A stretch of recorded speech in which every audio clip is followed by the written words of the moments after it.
Howdy.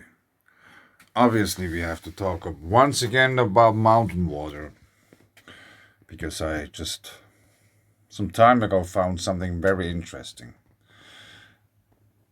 I also think that we have to take in consideration the White River phenomena, or however you want to call it.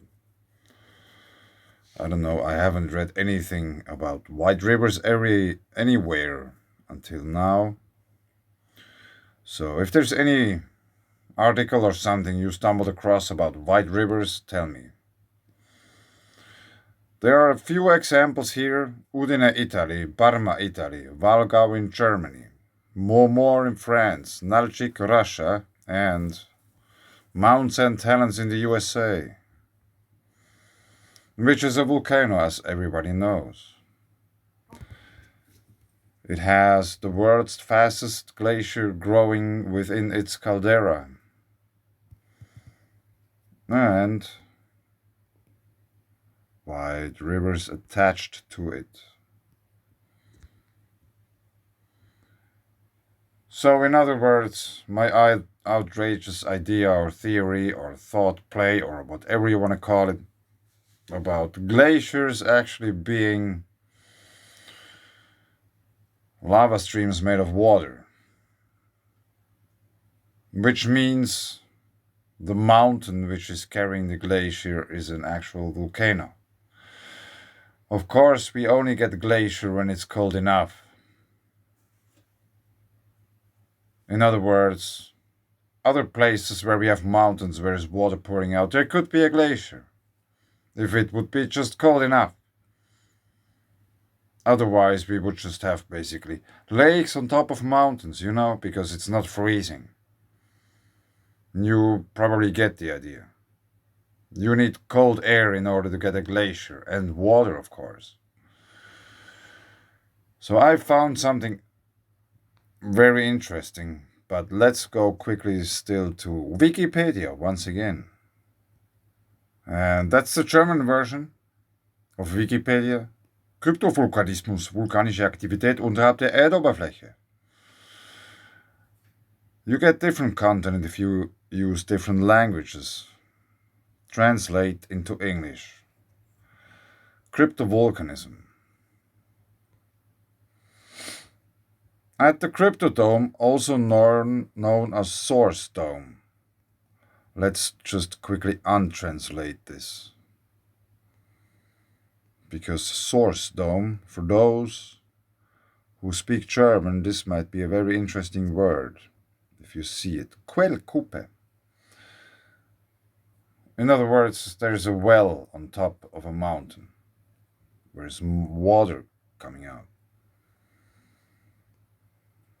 That's a cryptodome.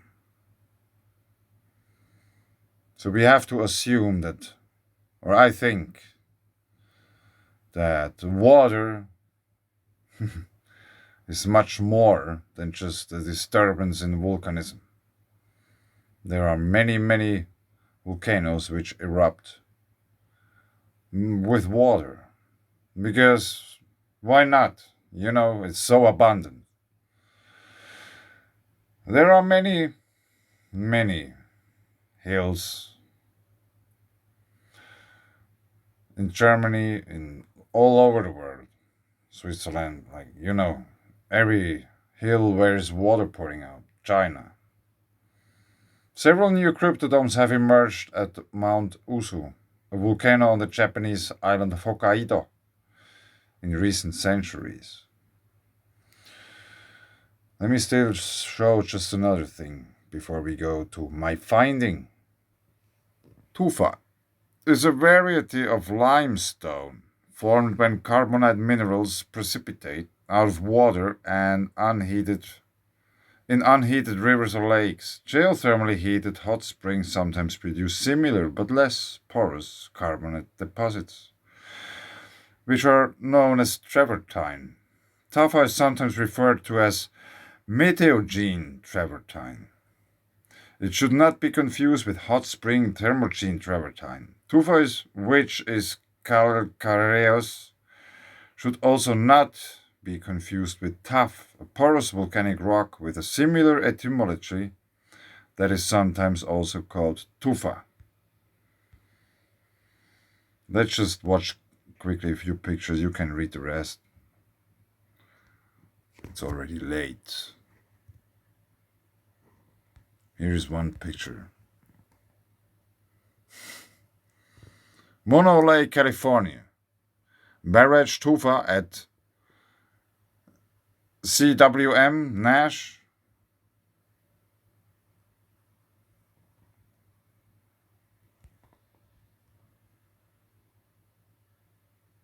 Water.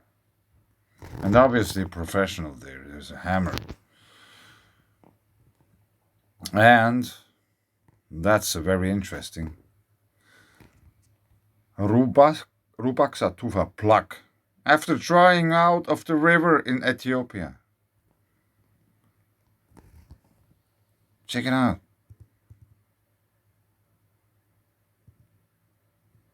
It just dried out.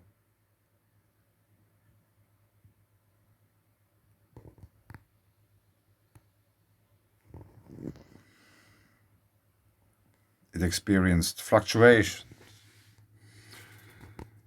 Guangdong, Sichuan, China.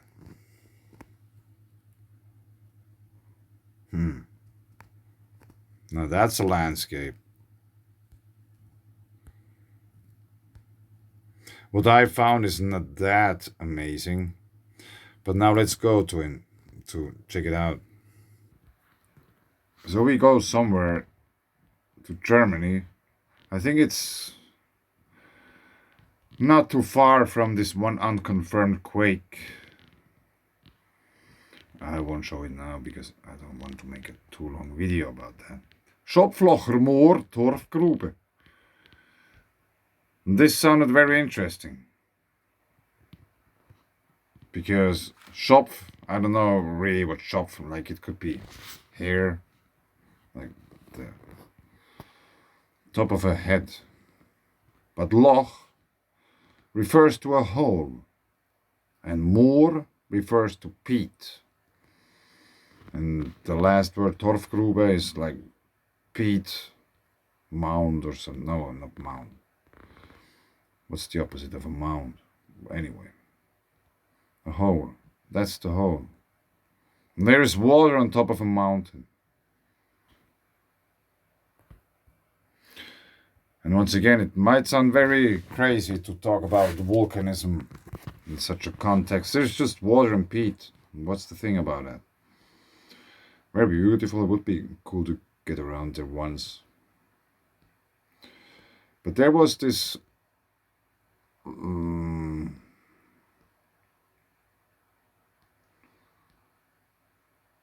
something like that. I don't know how to call them. Some information here. Baden-Württemberg.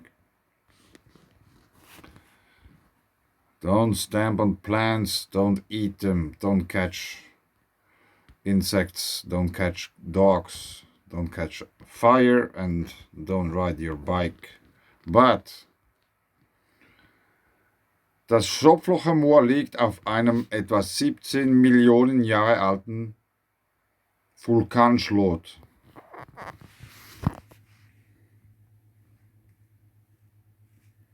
In other words, a caldera. Where's the water coming out? About 10,000 years ago, they got a lake formed. Or maybe the whole mountain got formed back then. And there was much more water pouring out of that because it might be a volcano. It might be a cryptodome. Yeah, I didn't make it further than that other picture, just Wandervereinigung.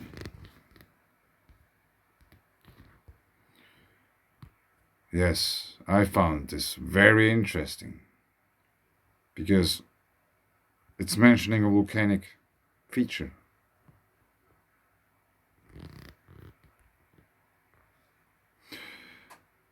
Yes, thanks.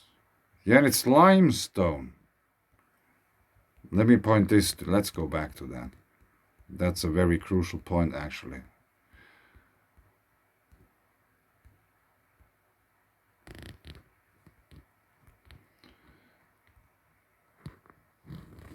Vulkanschlot, Kalkstein. Limestone, volcano. I leave it here. Thanks. Bye.